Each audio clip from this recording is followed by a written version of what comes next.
Hello everyone, in tonight's video we are going to look at the fur market. Three different animals, the muskrat, the raccoon, and the beaver. On Fur Harvesters, there's an individual that's saying supply and demand really does not affect the fur market. And we're kind of going to go over that to show you how the supply of fur is affecting the demand, and vice versa. We're also going to take a look at the oil market. People were thinking, and this individual also touched in the oil market, and how some people think the oil market can have a direct impact on the fur market. So please don't hate me. I'm going to tell you the truth and what I personally see that is happening in the upcoming market. I will never lie to anybody. I will never, try and get your hopes up and tell you I think we're going to see $100 raccoons. It's not who I am. It's not how I work, how I operate. All right, before we jump into this video, real quick, hit that subscribe button. If you're watching my videos and you have not hit that subscribe button, please hit that subscribe and click the notification bell. This does not cost you a dime. All that it's doing is helping me and helping my channel out. I looked at the statistics, and there are a ton of individuals coming back and watching my videos, but they are not subscribing. So if you kind folks could please do that for me, hit that subscribe, hit the notification bells. You are helping me out, and it's not costing you a dime. So let's jump into it. An individual, and I'm not throwing any names out there, and I'm not bashing anybody by any means. Not bashing at all. Everyone has an opinion, and everyone's entitled to that opinion. But in this individual's video, oil was brought up. Okay, oil was brought up, how it affects prices and how it can and cannot affect prices. And with the rising price of oil, why are other prices not going up? Well, a lot of people think, and I don't want this is not a political video by any means, but a lot of people think governments affect our oil prices. That is incorrect. What affects our oil prices is the global market. And what you're looking at on our screen here is a chart for light crude oil futures. This is what affects our oil prices regardless what you think. Now, you can call me an idiot, you can call me whatever you want, but this is what affects these prices. So currently, right here from April 2020 to our current position, which is right here, we are in an uptrend. Okay? The supply and demand for oil, obviously we have a higher demand than we do a supply, because that is allowing price to raise up. And you can see I have a red line going across here at 99.49. Now that is a resistance point. That is where either A, sellers will jump in, or B, there will be another accumulation stage for prices to go higher. Why am I telling you about this? I am telling you about this because the law of supply and demand, this is how it works, and these oil prices will not affect our fur market. So with that being said, I'm going to get on to Fur Harvesters website, and we're going to look at some numbers from the past two auctions. All right, here we are looking at the Fur Harvesters auction results for April, and we're going to look at July. Let's click over. And here's July's. Oop, wrong way. There we go. So let's go to April. We're going to look at three animals, the beaver, the muskrat, and the raccoon. I think they're predominant in pretty much all states. So in April, they were offered, I'm going to round numbers up, round numbers down, just to make it easier on us. There were 75,000 beavers offered, 50% sold at an average price of $14.19. So if 50% sold at 75,000, that's going to leave us 32,500 beavers. 37,500 beavers. Sorry, I'm doing this in my head. So we got 37,500 beavers left over. So let's go to July, and just to show you, was there a demand there? Yes, there was a demand. There was a slight demand for beavers. That's only why 50% sold. So now we're going to go to July. So 80,000 beavers were offered in July. So, and I can only assume that these are all overflow auctions. I guess, Alaska, Canada up there, your seasons might go into May. I don't know. Our beaver season ends in March in Pennsylvania. But regardless of that being said, now 80,000 beavers were offered in July. So 37,500 beavers came from the previous auction, I'm going to assume. So let's do 80,000 minus 37.5. So we had 42,500 new beavers offered. So how much demand is actually there?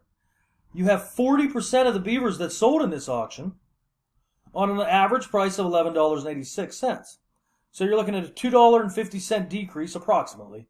A $2.50 decrease between sales, and there were more beavers offered. So if you can understand the supply and demand factors, with fur production being down to lows, there is no demand.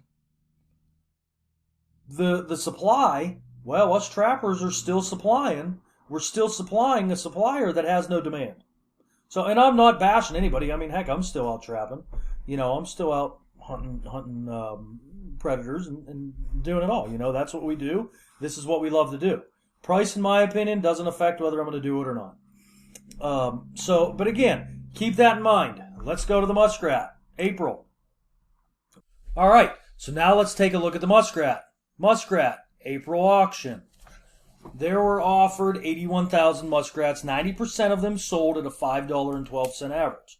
So 2% left over. That's approximately, we're going to say 1,600 muskrats. So let's go to the July auction. July, 105,000 muskrats were offered. 99% of them muskrats were sold at a $5.07 price tag. So price went down, yes. And now they are saying there is an increased demand. So we have 1% of muskrats left over. 1% of 105,000, we're going to say 1,005. Just to make it easy on us. So, with that being said, well, why did price go down if more muskrats were there and another percentage of them sold? Well, our supply was higher. There is an increased demand for them, but if our supply dropped, now this is my opinion, if our supply dropped in muskrats, say to 50,000 muskrats from, here's April's auction results, at 81,000, if we dropped into July to a 50,000, what's that going to do to price? That is going to increase this price because there's an even higher demand. Yes, there's an increased demand on muskrats. This is what Fur Harvesters is saying, yes. So what do you think that's going to do? Trappers out there now are going to say, oh, wow, there's an increased demand. Muskrats are going to be paying. It's going to be worth it. Well, right now, we're going to flood that market again. So that muskrat market's going to get flooded, and then demand's going to be reached, and now you're going to have an excess supply, which again is going to drop price. So, and again, just like I said, this is what we do. This is what we love to do. I could care less if a muskrat's worth $1, $2, $3. I don't care. You know, I mean, you hunt, you go out, you get meat. There are hobbies out there you don't make any money. There are hobbies you just spend money nonstop, which trapping, yes, that's what I do. I just spend money nonstop. And I could care less if I make a dime just because of the love of it. I love to do it. So with that being said, we have an increased demand, price went down, but we had a higher supply. So if that all can correlate and make sense to you folks, that's what's happening. There was a supply of muskrats for a demand, but we had a higher supply than the demand. Just because there's an increased demand doesn't mean the demand's through the roof. So our next auction, say supply is only, we'll go back to that 50,000 number, and we still have the same increased demand for muskrats. What do you think that's going to do to price? That is going to jack that price up. So, and now I don't know what actually dictates the price. I don't know what these producers are following for that price. It's kind of like the tuna market. I don't know. I've yet to find an actual chart that I can read on muskrats or any type of fur. So I think it's more or less just the highest bidder, what he's willing to pay. But again, I don't know. I'm not a professional when it comes to buying fur or selling fur. I mean, I typically turn my fur into the buyer and get traps back. So with that being said now, let's take a look at the raccoon. All right. Now let's look at the raccoon. This is the April auction. Raccoon, 102,000 were offered, 13% sold at an $8.37 average. So we're just going to say 10% sold. We're going to say 10,000. So we had 10,000 raccoons sold at that $8.37 in April. Now we're going to go to July. So 70,000 were offered, or excuse me, 71,000 were offered. So right now we had 102,000, 10,000 sold. That leaves us with, we're going to say 90,000. That's going to leave us with 90,000 raccoons. Excuse me. Now only 71,000 were offered. So what happened to the additional that were left over from the previous auction in April? So now, believe it or not, that is actually dropping supply. A lot? No, not at all. It's like pennies on the dollar when you think about it. So, and the reason I'm saying that is there's no interest. Nothing sold in July. So what demand is there for a raccoon? There's nothing. There's no demand. I mean, is there a slight? Yes. So right now, these producers, if they need raccoons, they're going to buy them. They are going to buy these suckers up and they are going to accumulate. This would be the accumulation stage. So these producers would be accumulating raccoons at a low price. And then whenever the demand finally comes up, us trappers are going to be the ones that really don't see the increase in price because they are going to have to blow through their supply before they hit our new supply. And by the time they get to our new supply, there's probably, I couldn't even tell you how many raccoons sitting up there just waiting and waiting and waiting.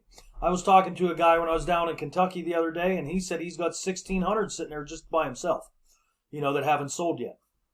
So what I'm trying to get at, the moral of this is there is a supply, there is a demand in every market. Supply and demand affects everything. Leading back to today's world, supposedly we can't get chips to make cars. Well, what did that do to the price of vehicles? Shot them through the roof. They are saying there is a low supply of the houses. What did that do to our housing market in the United States? That shot it up through the roof, where people think that our housing prices are actually way too expensive. So supply and demand affects everything. No matter how you look at it, there's always a supply, which is a seller. There is always a demand, which is a buyer. If there was not those two things, the markets would not move. Everything would be stagnant. So I hope you enjoyed this video, folks. I will give you my insight on the fur markets. What do I think is going to happen just based on what I'm seeing? Well, we can only base it off of history, and history is telling us the beaver market's going to be down, the muskrat market's going to be up, the raccoon market's going to be down. So, again, that's all we can go off of is history, unless there's somebody that has the inside scoop from the producers, the big producers. And also, real quick before I go, I am going to say this, coyote. I did read something, I don't know where, or seen it on Facebook, something, that one of the biggest coyote producers now is stopping production of eastern coyotes. Don't hold me to that, but I think that's what I read, something like that. So right now, our demand for the eastern coyote, it's going to go down. So our supply is going to pick up, our demand is going to drop, prices are going to fall, and it is what it is. We're still going to go out, we're trappers, we're fur takers, we're fur harvesters, whatever you want to call us. We're going to go out there, we're going to have fun, and I think the majority of us, and when I say majority of us, I'm saying like 99.999% of us could care less about the fur prices. Yes, is it nice to get a check at the end of the season? For sure. Is it needed? No. I mean, if you're trying to make money trapping, I think you're going to be doing some control trapping, in my opinion. So, with that being said, folks, hey, have a great night. Thanks for watching this. And to the individual that, we're kind of going back and forth, and I'm laughing as I say that because I'm not bashing anybody by any means. Leave a comment below and let me know what you think and how I explain the supply and demand. And even if you're not that individual, let me know what you think, how I explained that supply and demand on these fur prices, and even the correlation with oil and how really it can only affect the logistics of everything, not the prices. But the logistics can affect the prices by the production. So, and if that makes sense, that's why your milk went up when gas prices went up. Because it costs more to get the milk from point A to point B. So, All right, everyone. Thank you for watching this video. Again, please don't hate me. You know, like I said, I'm not going to tell you that I think we're going to see $100 raccoons. Is it possible? Yes. History repeats itself. Is the fashion trend going to repeat itself? We don't know. Have they repeated themselves? Yes. I mean, you can see right now, kids are into mullets. You know, mullets weren't in since the 80s. So, and that's a good sign. You know, 70s fur boom. Is it going to happen? We don't know. We don't know. Anything's possible, but also what we did in this video was looked at history to try and predict the future prices of what's happening. So obviously the history in beaver is poor, so we can only predict the future is going to be poor on beaver. The history on muskrats is getting better and better, so we can only assume that that is going to get better, as long as us as trappers do not flood the market. If we flood the market and oversupply it, obviously demand's going to drop, and we're going to go right back to where we were. Raccoons, it's poor. I mean, raccoons have been poor for I don't know how long, but regardless, that market is saturated and saturated some more. So, again, anything can happen to where supply, you know, our reserves drop and our demand is higher. So, have a great night. Thanks for watching. Again, hit that subscribe, hit the notification bell, like the video, comment below, tell me your thoughts on the fur market.